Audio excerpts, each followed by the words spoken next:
میں عمران نیازی کے حوالے سے کہ وہ ایک سرٹیفائیڈ وہ ایک خائن ہے، سرٹیفائیڈ چور ہے اور سرٹیفائیڈ جھوٹا ہے۔ دوست ممالک سے مہنگے ترین تحفے ملے، ان کو بیچ کر پیسے جیب میں ڈال لیے۔ جمہوریت کو کوئی خطرہ نہیں، ملک کی بہتری کے لیے ہر در پر جانے کو تیار ہوں، وزیر اعظم کا اعلان۔ توشہ خانہ ریفرنس میں عمران خان سرٹیفائیڈ چور اور خائن ثابت ہو گئی۔ کفایت شعاری اور قوم کے سامنے چور ڈاکو کا راگ الاپنے والا شکنجے میں آ گیا۔ شہباز شریف کی لاہور میں نیوز کانفرنس۔ نواز شریف کی وطن واپسی کے سوال پر ان کا ایئرپورٹ پر استقبال کیے جانے کا عزم۔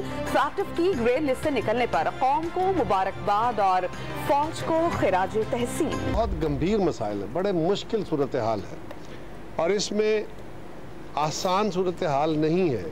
کوئی ایک جماعت اس صورتحال کا حل نہیں کر سکتی، لہٰذا خان صاحب کی حکومت میں بھی ہم نے دعوت دی، جب ہماری حکومت آئی تب بھی ہم نے دعوت دی۔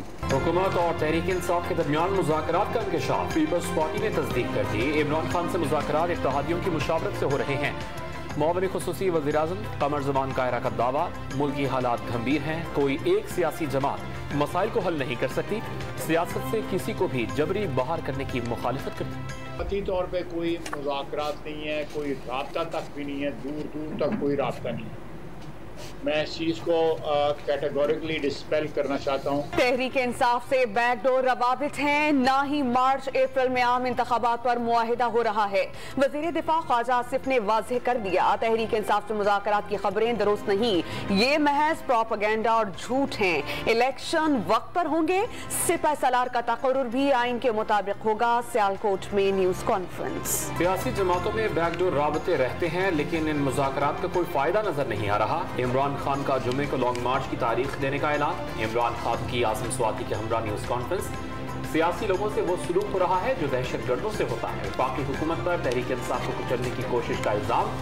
ملک اور جمہوریت ایک رویے سے نہیں چل سکتے، عاصم سواتی بھی برس پڑے، سپریم کورٹ جانے کا اعلان۔ عمران خان کی نااہلی کا فیصلہ، اسلام آباد ہائی کورٹ میں چیلنج۔ عمران خان کی فوری سماعت کی استدعا مسترد، چیف جسٹس اطہر من اللہ پیر کو سماعت کریں گے۔ الیکشن کمیشن نے حدود سے بڑھ کر اختیارات استعمال کیے، اسد عمر کا الزام۔ عمران خان کے خلاف نااہلی کا فیصلہ متفق آیا، انہیں جلاؤ گھراؤ کے بجائے عدالتوں سے رجوع کرنا چاہیے، احسن اقبال کا مشورہ۔ عمران خان نے جھوٹے مقدمے میں سزائے موت کی چکی میں ڈالا، لیکن ناروال میں سڑکیں بند نہیں کروائیں، عدالتوں سے رجوع کیا جہاں سے انصاف ملا۔ لاہور میں آسمہ جہانگیر کانفرنس سے خطاب۔ الیکشن کمیشن کا فیصلہ عوام نے مسترد کر دیا، پاکستان کو کمزور کرنے کے لیے قومی لیڈر کو سیاسی دھارے سے الگ کرنے کی سازش کی گئی، فواد چودھری کا الزام۔ الیکشن کمیشن کا فیصلہ، اعلیٰ عدالتوں میں ایک سماعت کی مار، شیخ رشید کا عمران خان کو مارچ کی کال فوری دینے کا مشورہ۔ عمران خان صادق اور امین نہیں، الیکشن کمیشن آف پاکستان نے متفقہ فیصلہ دے دیا، ثاقب نثار کا 40 سرٹیفکیٹ بھی ختم ہو گیا۔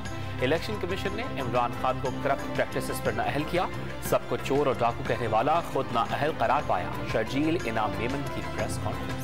اسلام آباد میں ہنگامہ آرائی پر پی ٹی آئی رہنماؤں کے خلاف مقدمات کا اندراج، عمران خان، اسد عمر اور سینیٹر فیصل جاوید سمیت 100 سے زائد رہنما اور کارکنان نامزد، دہشت گردی کی دفعات بھی شامل۔ الیکشن کمیشن آف پاکستان کے باہر فائرنگ کے کیس میں رہنما تحریک انصاف صالح سواتی اور 2 محافظوں کا جوڈیشل ریمانڈ منظور۔ پشاور میں بھی سینکڑوں کارکنان کے خلاف سڑکیں بند اور توڑ پھوڑ کرنے پر FIR کٹ گئی۔ عمران خان کی نااہلی کے خلاف پنجاب اور خیبر پختونخوا اسمبلیوں میں قرارداد منظور، الیکشن کمشنر کا فیصلہ بدنیتی پر مبنی قرار۔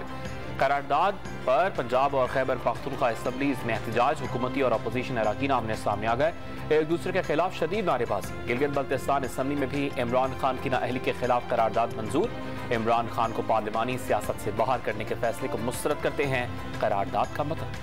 آئین کے خلاف کام کرنے والی شخصیات پر تنقید کریں، ادارے پر نہیں۔ دستور میں مقننہ ایگزیکٹو اور عدلیہ کا کردار متعین ہے۔ سپریم کورٹ آف پاکستان کے سینئر جج جسٹس قاضی فائز عیسیٰ کا لاہور میں آسمہ جہانگیر کانفرنس سے خطاب، اداروں کو ملک کے لیے ضروری قرار دے دیا۔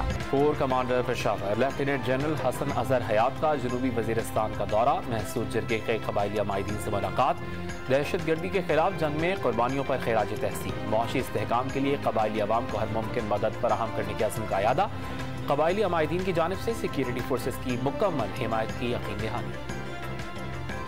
خطے میں امن کی کوششوں کے لیے آگے بڑھ رہے ہیں۔ پائیدار امن اور طویل المدتی ترقی کے لیے پاکستان کی جدوجہد کا ادراک کیا جائے گا۔ مریم اورنگزیب کا استنبول میں OIC وزرائے اطلاعات کی کانفرنس سے خطاب۔